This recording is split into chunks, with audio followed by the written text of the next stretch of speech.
and they'll be sent off on their holidays to Georgia. So we're really excited about. For the last 11 years, Living Coasts has established Europe's best breeding programme for African penguins, and as a result, 20 of these birds are off on a journey of a lifetime. Tbilisi Zoo in Georgia recently joined the European Associations of Zoos and Aquaria and has turned to Living Coasts to help them set up a new colony. Last year, during a conference, it was decided that we met the standards, so it was possible to give us penguins. And then the search started for a zoo that could give us these animals. This became a zoo near Torquay, Living Coasts Zoo in Great Britain. They had no enclosure, so they were literally starting from scratch. So it's been a very long process where we've advised them to how to build the enclosure, the requirements and needs of the penguins, so they've got everything that they need to be fit and healthy, even down to where they're going to get their food from, fish suppliers and things like that. The birds were selected, a 50-50 split of males and females. But before they can go anywhere, they need to be checked over by the vets.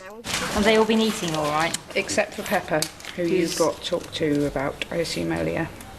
He's the one that's molting still? No, he's the one that he's just finished molting.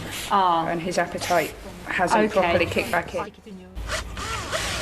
If they're fit to travel, then they're prepared for their journey east.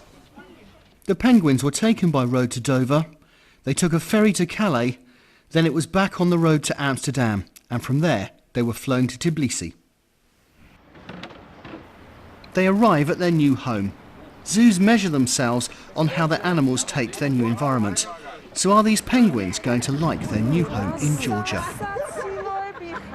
Living Coasts did their best to help Tbilisi make the new environment as much like their home in Torquay as possible, although the odd bird wasn't totally playing ball.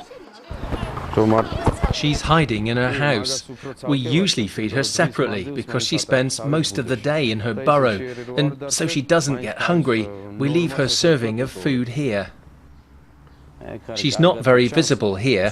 We'll leave a bit here in the water that's close to her nest. The new arrivals have certainly proved popular in their new home. Penguins are adaptable birds and are expected to thrive in their new climate. John Ayres, BBC Spotlight.